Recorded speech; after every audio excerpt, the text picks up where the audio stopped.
Bueno, y en esta sesión, si en la anterior lo que veíamos, recordamos, estamos dentro del anabolismo, es decir, estamos en procesos en los cuales vamos a conseguir, a partir de la energía formada en el anabolismo, vamos a conseguir materia orgánica, es decir, moléculas complejas. Entonces, en ese anabolismo nosotros hemos empezado con él viendo la fotosíntesis, la voy a poner aquí directamente como FS, que es una manera muy común de, de ponerle el diminutivo, ¿vale? Simplificarlo y escribirlo más rápido. Entonces tenemos aquí la fotosíntesis. Esta fotosíntesis tenía dos fases. Tenía una fase lumínica que necesita sí o sí la presencia del sol y una fase que decíamos que se llamaba antiguamente fase oscura, pero que es un nombre erróneo porque da la sensación de que es lo que ocurre por la noche. No. La otra fase, esa fase oscura que en realidad se llamaría fase biosintética, ocurre tanto por el día como por la noche y es lo que vamos a ver en este vídeo. Entonces, repasando un poquito lo visto en la sesión anterior, pues nosotros en esta fase lumínica o fase luminosa tenemos un esquema, que es este que tenemos aquí, que si lo marcamos, voy a intentar marcarlo en algún corcillo que esté así muy vistoso, voy a marcarlo en este fucsia que es bastante cantosillo. Entonces, bueno, pues no es demasiado, no es lo suficiente. Vamos a ponerlo, a ver si con este marroncillo. Venga, pues si nos fijamos, esta flecha, si yo voy marcando esto y si yo marcase aquí, en realidad, esto fuese como una flecha continua y aquí tuviésemos otra flecha tirando para arriba, ¿eh? Que es lo que tenemos, si os fijáis, hace como esto, ¿no? Hace uno para arriba, otra para abajo y otra para arriba, ¿verdad? Pues esto que es como una N, en realidad se llama esquema en Z, porque es como una N invertida. Es decir, sería un esquema en Z, como si esto lo moviésemos así, ¿verdad? Lo girásemos así, ¡tas! Y entonces se nos quedaría esta N, si la pasamos, se nos queda en una Z. Bueno, se podía haber llamado esquema en N, ¿verdad? Y hubiese sido más sencillo de verlo, pero se llamó esquema en Z. Entonces tenemos este esquema en Z en el cual lo que ocurre es que tenemos un fotosistema 2 que se excita con la energía que le da el Sol, que es lo que tenemos nosotros aquí. Entonces, este Sol que tenemos aquí va a producir los fotones que tenemos marcados aquí, va a activar al fotosistema 2, que es el que tenemos aquí, el P680, y entonces se va a excitar, es decir, va a pasar a un estado energético más alto. Eso le va a permitir ceder los electrones. Se los cede primero a una feofitina, esta se lo cede a la plastoquinona, esta al citocromo BC6, esta a la plastocianina y esta finalmente se la va a pasar al otro fotosistema, que es el fotosistema 1, que es el P700. Entonces el P700 se excita y se lo pasa a un intermediario que finalmente se lo pasa a la ferredoxina y finalmente esta ferredoxina va a pasar el electrón, o cada electrón se lo va a pasar el NADP y este NADP va a necesitar algo más y son los hidrógenos que hemos formado en este paso que veíamos en la sesión anterior también, que con la luz del sol podemos romper una molécula de agua obteniendo los electrones que han entrado en este proceso y además obteniendo, por otro lado, la molécula de oxígeno que no se ve ahora mismo, pero la voy a marcar yo, ¿vale? Porque se ha quedado aquí. Mira, voy a quitar esto y ahora ya sí se ve. ¿Vale? Entonces, se produce esta molécula de oxígeno que tengo yo aquí. Y además estos hidrógenos, que estos hidrógenos van a ser los que se unan al NADP y a los electrones para formar NADPH. Este NADPH es poder reductor. Es el transportador de electrones NADP que ha pasado de su forma oxidada a su forma reducida. Esto es lógico porque ha aceptado electrones. Entonces, cuando se aceptan electrones, uno se reduce, ¿vale? Una molécula se reduce. Muy bien, pues esta es la fase lumínica. ¿Para qué sirve toda esta fase lumínica? Bueno, esta fase lumínica tiene varios sucesos muy importantes. Una cosa que tenemos que tener en cuenta son los productos finales que hemos producido. ¿Qué productos finales tenemos aquí? Pues bueno, vamos a ir marcándolo. Tenemos un producto final muy, muy, muy, muy importante que lo necesitamos nosotros para respirar, que es el oxígeno. Entonces, en la fase luminosa, a ver si puedo escoger otro colorcillo un poco más cantosito. Bueno, más o menos este. En la fase luminosa vamos a formar el oxígeno que nosotros, que los organismos aerobios, vamos a respirar. Por otro lado, vamos a producir este NADPH, que es el poder reductor. Fijaros que eso es otra cosa que hemos producido. Por lo tanto, podemos ponerle NADPH más H más, ¿vale? Más el protón, o simplemente poner NADPH. Pues esto que tenemos aquí son los productos de la fase luminosa. Estos productos, como vamos a ver, el oxígeno se libera al exterior, no lo necesita la planta en su interior, sino que se libera. Las plantas también respiran, con lo cual, de alguna manera, luego ese oxígeno también podría utilizarse después por una planta. Pero lo más importante de esto, en realidad, pues va a ser el NADPH. Este NADPH que tenemos aquí, ¿vale? Este de aquí, es el más importante. ¿Por qué? Porque este poder reductor que nosotros estamos formando lo vamos a utilizar en la siguiente fase, que es la fase oscura. Pero para llegar a esa fase biosintética, eso que se llamaba fase oscura, vamos a necesitar algo antes que nos dé un elemento clave para poder realizarla, y es el ATP. Nosotros habíamos visto que la energía puede haberse formado en el catabolismo, pero las plantas, además, tienen una gran capacidad que es conseguir generar energía química directamente a partir de la energía de la luz. Y esa energía la va a poder utilizar en la fase biosintética. ¿Qué realiza? ¿Qué proceso realiza para conseguirlo? Es realmente sencillo. Es una fotofosforilación. Y esto nos recuerda muchísimo a lo que veíamos en la cadena respiratoria de la mitocondria, recordáis, ¿verdad?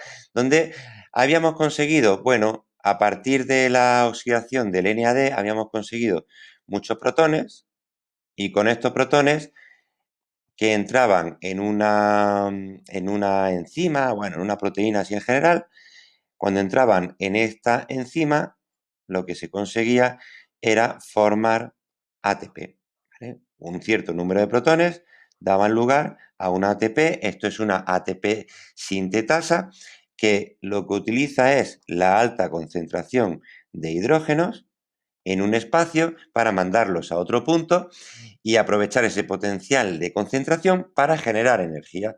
Es exactamente igual que la mitocondria. Lo único que aquí se da en el cloroplasto, en el tilacoide para ser exactos, y en este caso no vamos a utilizar el NADPH generado en la fase lumínica, no, ese lo reservamos para la fase luminosa, para la fase biosintética, perdón.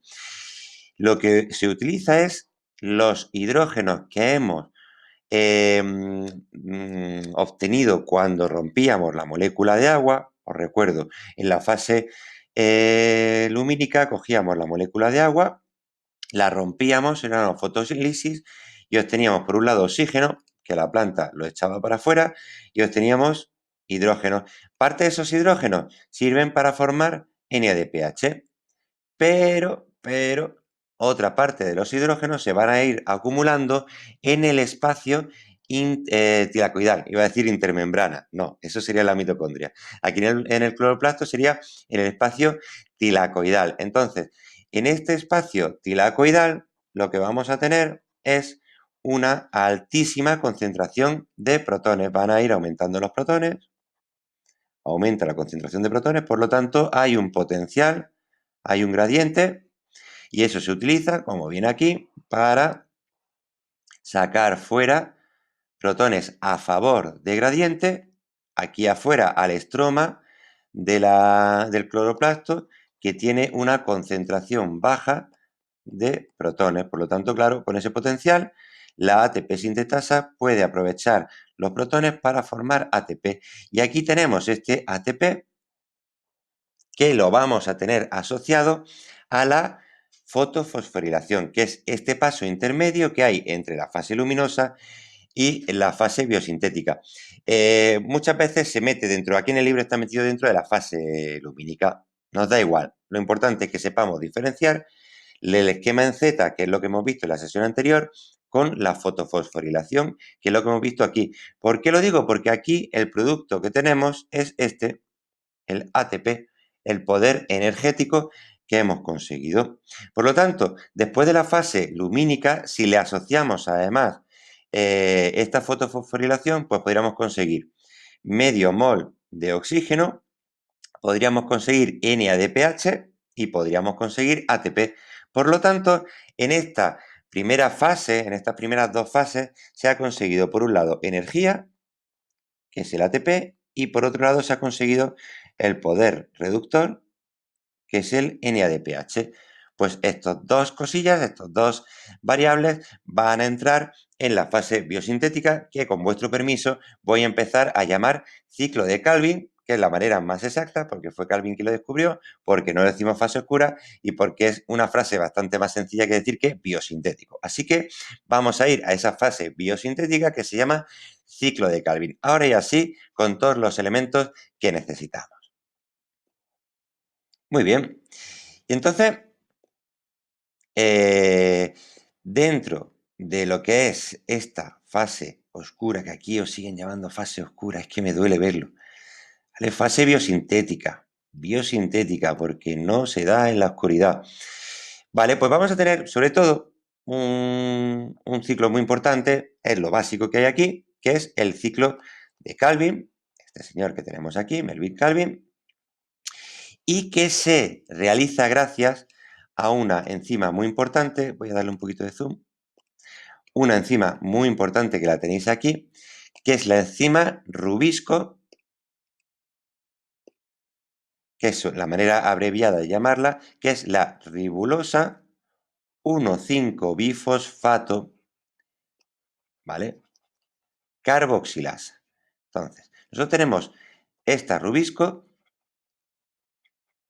que es una enzima que, como su propio nombre indica, ribulosa 1,5-bifosfato, su sustrato es precisamente, ¿verdad?, la ribulosa 1,5-bifosfato, esta que tenemos aquí. Entonces, esta le da el nombre a la rubisco.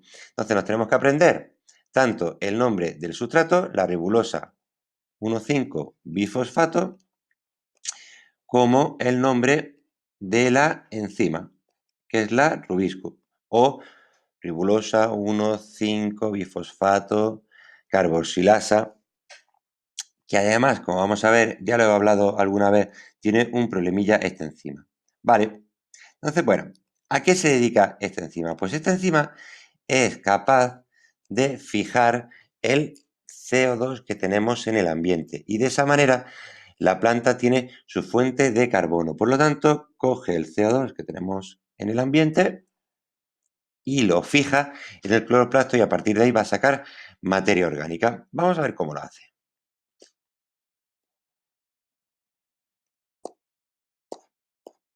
Tenemos aquí, este es el ciclo de Calvin. Como siempre, no tenemos que sabernos lo intermediario, nos tenemos que concentrar en entender para qué sirve el proceso, dónde se da, muy importante, en qué tipo de células, por supuesto, pero sobre todo no nos podemos olvidar de los productos finales. ¿Qué productos finales tenemos? Bueno, voy a empezar con lo que teníamos formado de la fase luminosa y de la fotofosforilación, que es, nosotros teníamos ATP, ¿verdad? Teníamos por ahí también NADPH,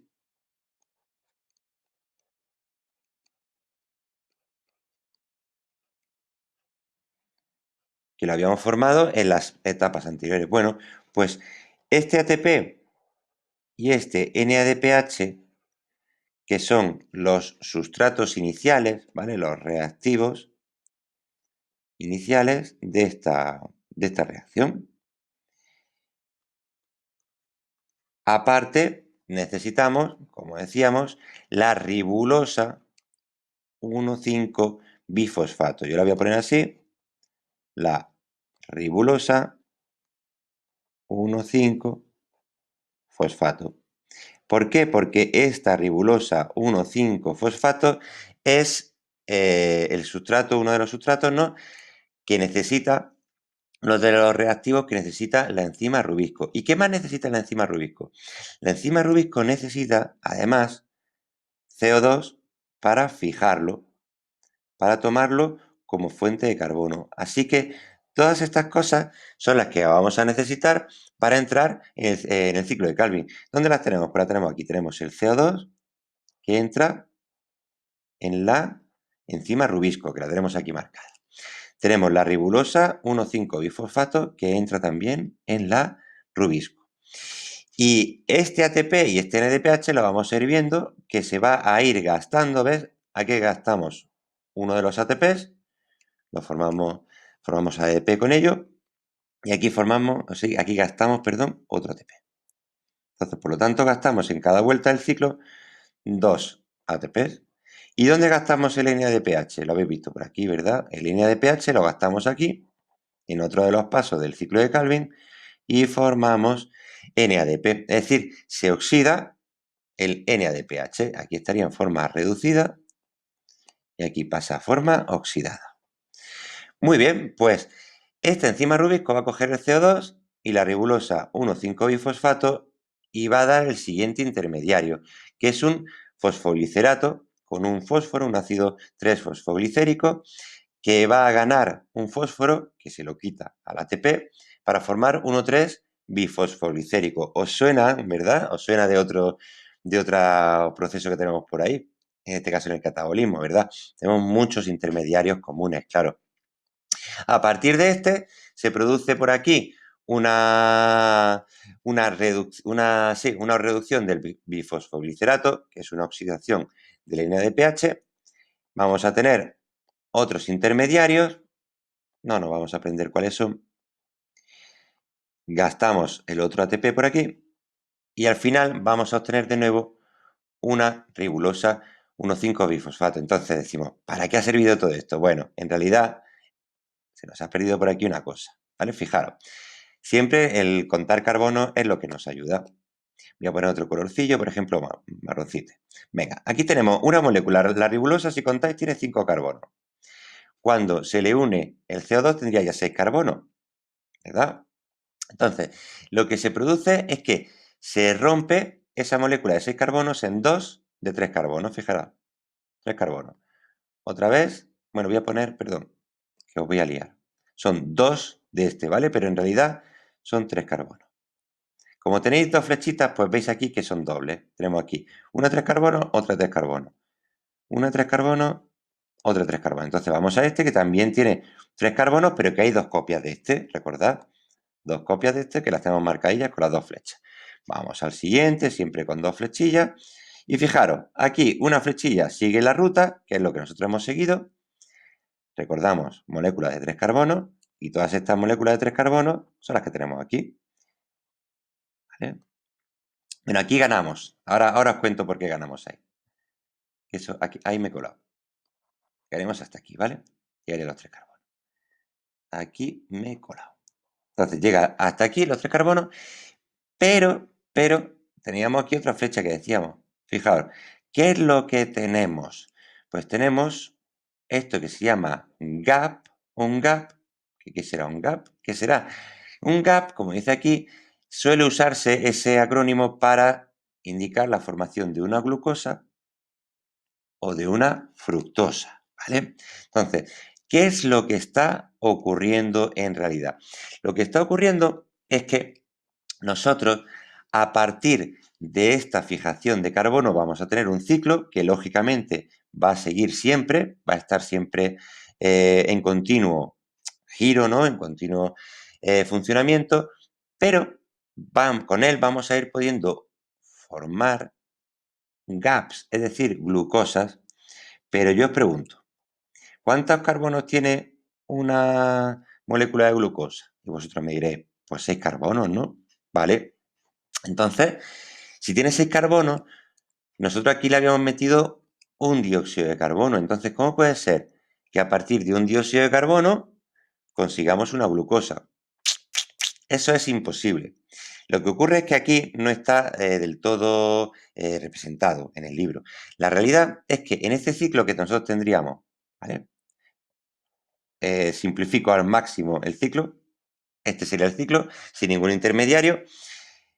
Aquí es donde fijamos el CO2. Este CO2 lo fijamos aquí, ¿vale? Y aquí, por ejemplo, es donde sale la glucosa. La glucosa que tiene 6 carbonos, recuerdo, 6 carbonos. La fructosa también, nos da igual. Bueno, pues ¿cómo ha sido? Porque hemos dado 6 vueltas al ciclo. Por lo tanto, vamos a necesitar 6 de CO2 para formar una de glucosa. Aquí no es que esté, sí está explicado en el texto, pero en lo que es el esquema no está muy bien representado. Por lo tanto, es importante que os hagáis vuestro propio esquema. Siempre lo digo, un esquema mucho más sencillo que el que hay en el libro o lo que tengáis siempre de referencia, los resúmenes que tengáis de referencia, es vuestro.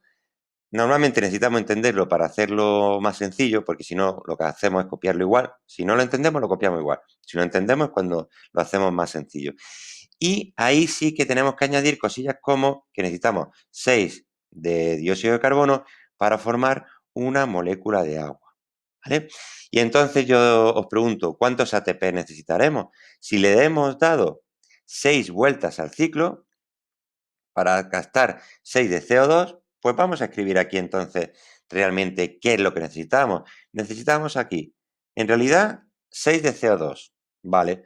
¿Y cuánto necesitaríamos entonces de ATP? Si gastamos 2 de ATP en el ciclo y vamos a dar 6 vueltas al ciclo, pues vamos a necesitar 12 ATPs. Y si gastamos un NADPH para cada ciclo y damos 6 vueltas al ciclo, vamos a gastar 6 NADPH. Bueno, y por supuesto, 6 veces el ciclo. Pero lo que a mí más me importa es que de reactivos vamos a tener 12 ATP, 6 de NADPH, 6 de CO2 y con ello, ¿qué vamos a poder producir? Pues vamos a poder producir un producto tan bonito y necesario como una glucosa. Esa glucosa luego la va a utilizar la planta en lo que necesite.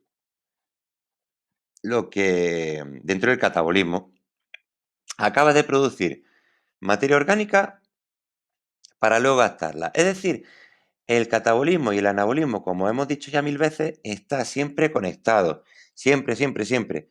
Existe el uno para que se produzca el otro. Aunque parezca absurdo, ya vemos que se van conectando y lo que al final sirve es que haya un ciclo en el cual se vayan renovando aspectos tan importantes como el ATP o el ADP, aspectos tan importantes como el poder reductor o esas moléculas oxidadas, ¿no? En su formato oxidado. Entonces, de esa manera conseguimos ciclos en los que nunca gastamos, siempre estamos reciclando, siempre se está reciclando en el metabolismo.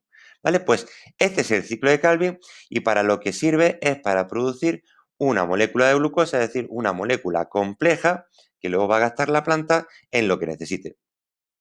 Muy bien, pues esto sería la fotosíntesis.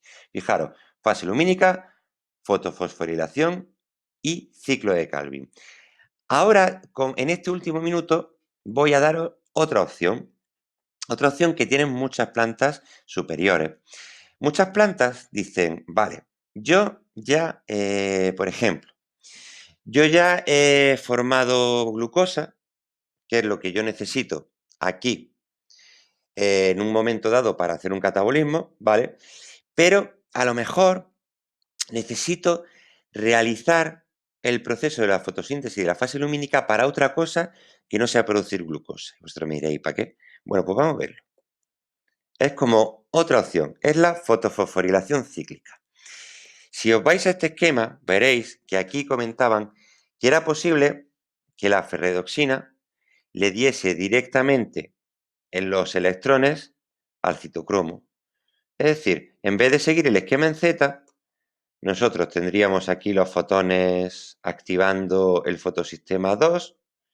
El fotosistema 2 se excita, le pasa los electrones por todos estos intermediarios, ¿vale? Va al fotosistema 1, que también se excita con el fotón. Este fotosistema 1 se lo pasa al final a la ferredoxina y la ferredoxina no reduce el NADPH, sino que en este caso se va otra vez al citocromo para hacer otra vez un ciclo que no termina. Entonces, ¿qué se está produciendo en ese ciclo? En ese ciclo no estamos formando NADPH, no lo formamos. Lo único que estamos formando nosotros en este ciclo es oxígeno, que es lo que tenemos aquí, ¿vale? Pues esa es la fotofosforilación cíclica. En esa fotofosforilación cíclica, lo que ocurre es que como nosotros solo estamos formando este oxígeno, lo único que conseguimos es romper el agua y que lleguen estos protones. Como estos protones no se utilizan para NADPH, se quedan ahí acumulados. Entonces, ¿qué ocurre con esos protones que se quedan acumulados y que no sirven para formar NADPH? Como se acumulan, se forma el gradiente de concentración y se realiza una fotofosforilación igual que veíamos antes. En este caso, volvemos a formar también ATP. Entonces, ¿cuál es la diferencia entre la fotofosforilación acíclica, que es la que hemos visto antes, y la fotofosforilación cíclica? Esa es la que la ferredoxina decíamos que le daba los electrones de nuevo al citocromo. Bueno, pues para lo que sirve es que en esta fosforilación cíclica solo producimos ATP, no producimos NADPH. Es decir, no realizamos este proceso para luego formar glucosa. Nos quedamos solamente con ATP. Entonces, esto puede ser marcado por la situación de la planta. Puede desarrollar una situación u otra en función de eso. También hay algunas bacterias que tienen, que es la única posibilidad que tienen, ¿vale? Bueno, ¿y qué ocurre? ¿Qué ocurría entonces la acíclica? En la otra que hemos visto, pues que en la cíclica, recuerdo, lo que formábamos en esta, en la no cíclica o acíclica, lo que formamos no es ATP, solo es ATP más poder reductor en forma de NADPH. Por lo tanto, a partir de esta, sí se puede ir a Calvin. Sí se puede formar después, a partir de ella, glucosa. En esta sí. Pero en la cíclica, en la de abajo, solamente formamos ATP. Por lo tanto, no se podría formar glucosa. Así que se va a dar en situaciones concretas del vegetal. ¿Vale? Bueno, pues hasta aquí esta sesión en general, donde vemos el conocimiento, los contenidos principales, y vamos a aplicarlo en la siguiente sesión, que se la vamos a hacer mañana, ¿vale? Venga, muy bien. Chao.